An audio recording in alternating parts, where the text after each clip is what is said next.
Assalomu alaykum va rahmatullohi va barakatuh. Anchadan shag'al video olmagandim. Ishlar bilan bo'lib.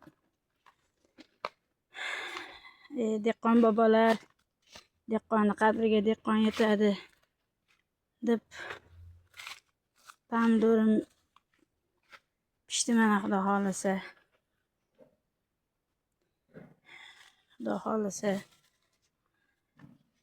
Mana dehqonlarni nima deydi, jannatga ham birinchi qori kirmas ekan, hoji kirmas ekan, dehqon kirar ekan deydi dehqonlar. Inshaalloh jannat sizlarga muborak bo'lsin. Inshaalloh halol mehnat bilan, peshona teri bilan ishlab bolam chaqam deb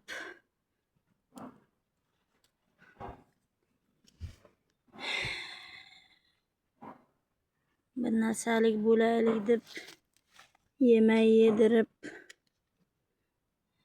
mana pomidor bizdan ko'p yedi.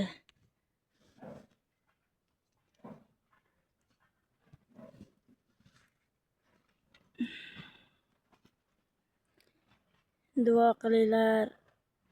Jumla mo'minda Allohim dehqonchiligiga baraka bersin.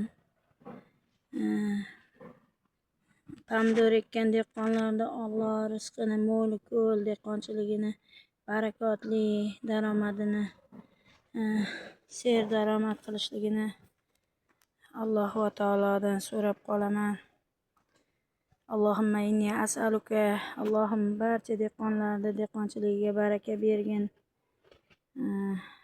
Ser hosil, ser daromad bo'lishligini Alloh go'zal suratda ta'minlagin.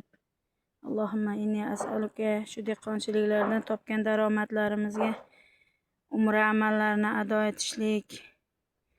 Allohim rizqimizni qo'shgan bo'lsang, haj amallarini ado etishlik nasib qilsin.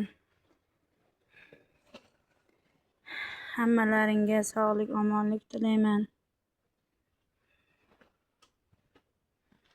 Alloh o'zi panohida asrasin. Yurt elimiz tinch bo'lsin, osmonimiz musaffo bo'lsin. Dehqonchiliklarimizga, chorvachiliklarimizga Alloh o'zi baraka komil bersin. Insof, tavfiq bersin. Iymonimizni basalomat qilsin.